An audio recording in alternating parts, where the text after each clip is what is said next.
Čus lidi, vítám vás zpátky na mém YouTube. Dneska tady máme tréninkový video, pojedeme kozy, ramena a bicák, takový push, lehce upravený, s mým kámošem nejlepším a zároveň sparingem, Ferim. Většinu přípravy se snažím jet s ním, protože prostě víme, kde už máme své limity, kde máme každý jakoby selhání a takovýhle. Takže je to nejlepší, co může být prostě v přípravě, no. Teď vám ukážeme nějaký warm-up, jako vždycky. Prejčka máme v sobě a pak jdem trénovat. 12 weeks out. Road to stage. And Tichel Natty Pro.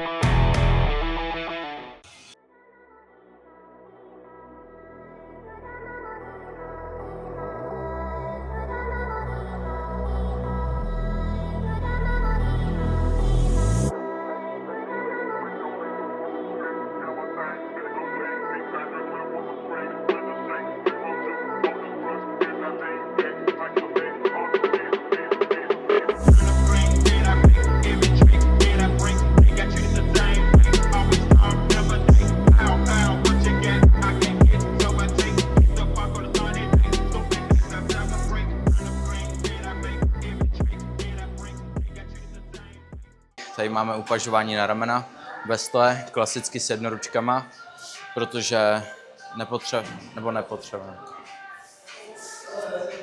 Nejezdím je na stroj, jezdil jsem je vždycky na stroj jednou rukou, ale začalo mi víc sedět, prostě jet ve stoje takhle s jednoručkama. Přijde mi, že z toho mám lepší ty ramena, líp je cítím a všechno, takže jsme se s trenérem domluvili, že je prostě dáme takhle klasicky. S tím, že klasický styl, 2 warm-upy, 2 top sety a pak jdeme dál. Snažím se cílit furt na středy ramen. Žádný zbytečný vyhazování, žádný zbytečný cukání. Čistě jenom středy, loket, vejšek, zápěstí a jedeme.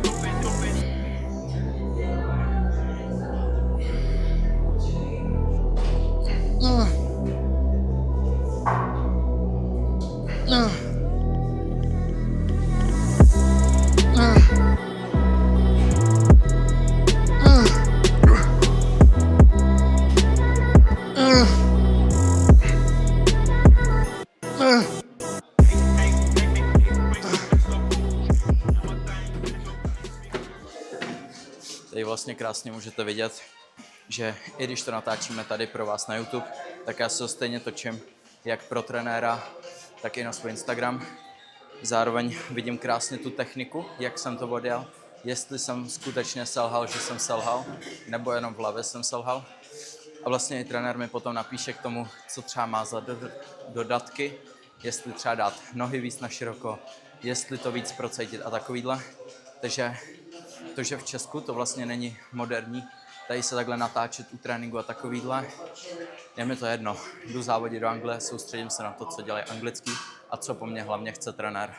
Takže vím aspoň, jak máme tu techniku a na to se soustředím, abych měl do příště vlastně co vylepšovat, nebo mi řekne, že hej, dobrý, příště mi to natoč taky, ale už tam bude třeba vidět progres nebo takovýhle věci.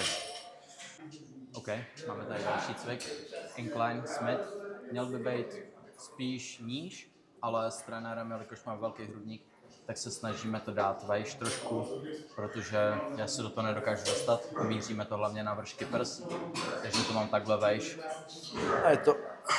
Dáme zase opět 2 warm-upy plus 2 top sety a jdeme dál.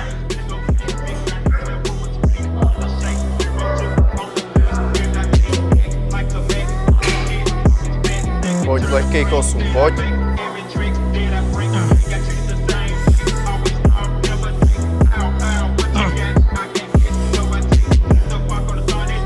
Pojď, zaber.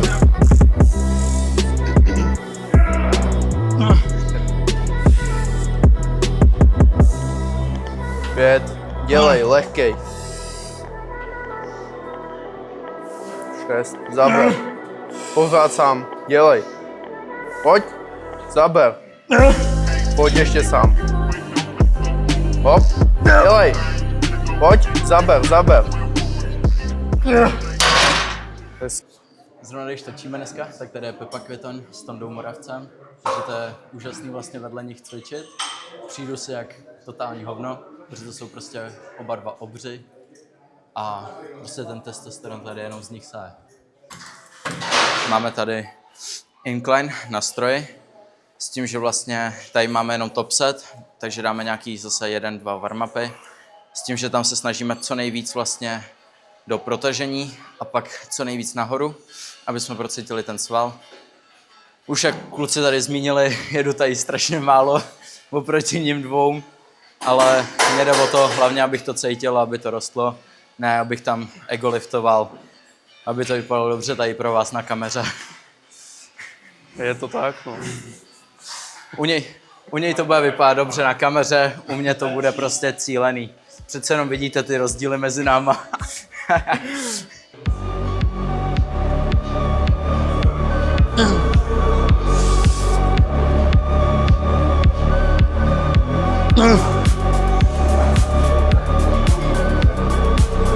Pojď, zaber, dělej. Pojď. Dělej, pojď.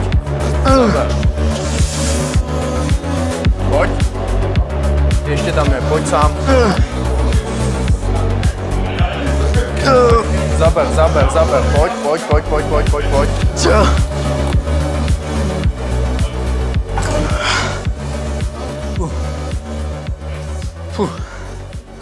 Těžký, hodně těžký. Víc než by to mělo být, má tam být správně 27,5, ale kluci mě překecali, ať to tady neměníme furt. Takže míň opáček, větší váha a to se rovná progres, to je to hlavní. Jako další cvik, tady máme pec deck, ukážeme si lehce techniku a zase 2 top sety budou. S tím, že já to chytám lehce níž, dávám si sedačku tak, abych byl vlastně prsa a ramena v rovině tak nějak. A nedělám typicky tenhle pohyb, aby mi to brali i přední ramena, ale snažím se víc zapřít, vyprsit se, lehce vytočit, podsadit ty lokty a jít jakoby bicákama a loktama k sobě. A snažím se cílit čistě jenom na ty středy ramen, středy prsou.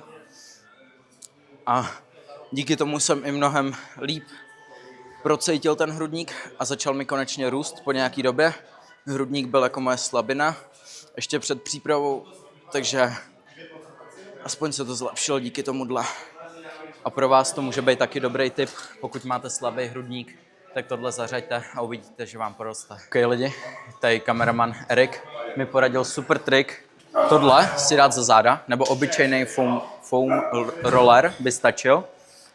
A vlastně díky tomu já dostanu rameno do osy tady toho otáčení a mnohem líp procítím kozy a absolutně vůbec nezapojím ramena. Takže ještě tohle k tomu přidat a je to vychytávka jak svině.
A tohle je přesně tak, jak já trénu.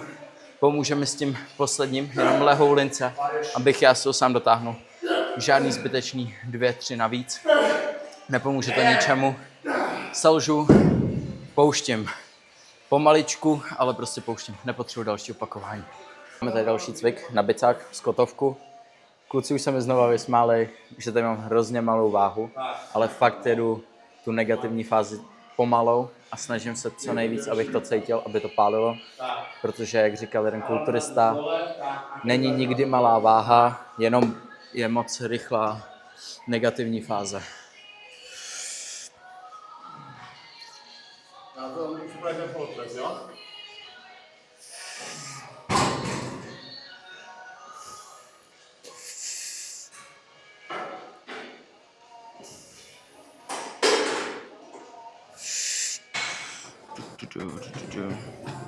OK. Nekoukám do telefonu během tréninku normálně, zapisuju si logbook, abych věděl, kde jsem progresnul, kde jsem stagnoval, kde jsem se zhoršil. Takže využívám telefon jenom čistě tady k tomu. Mám tady vlastně tabulky, jak můžete vidět, jako důkaz.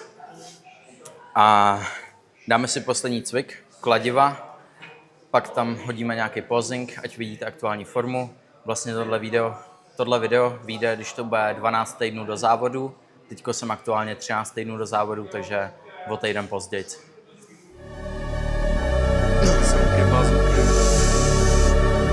To se víš, brácho.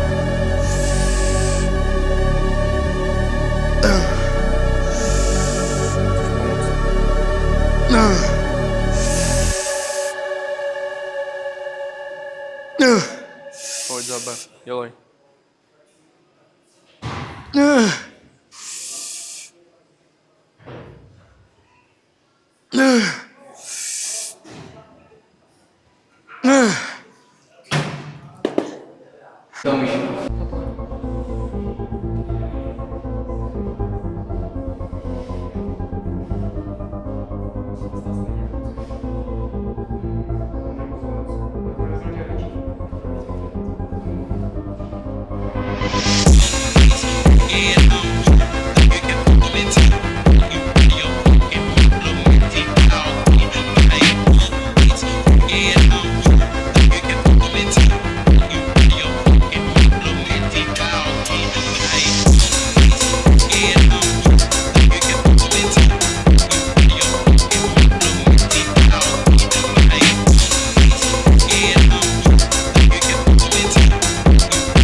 moc.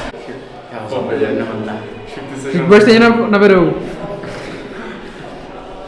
OK, máme konec tréninku, máme po posingu. Doufám, že jste si to užili. Pokud jo, tak tady nechte odběr, like a my se s váma loučíme. Jdeme si dát ještě 2-3 kolečka posingu. Já jdu na kardio, na kroky ještě. Takže pro mě den rozhodně nekončí a vidíme se u příštího videa. Rozhodně něco vymyslím, co bude další video. Děkuji dnešnímu hostovi, Ferimu. Dík moc, kámo. Taky, tak jsme v tom spolu. A uvidíte určitě dál z přípravy i jeho. Je to moje největší záchrana na tréninkách, takže užijte. Takže čau.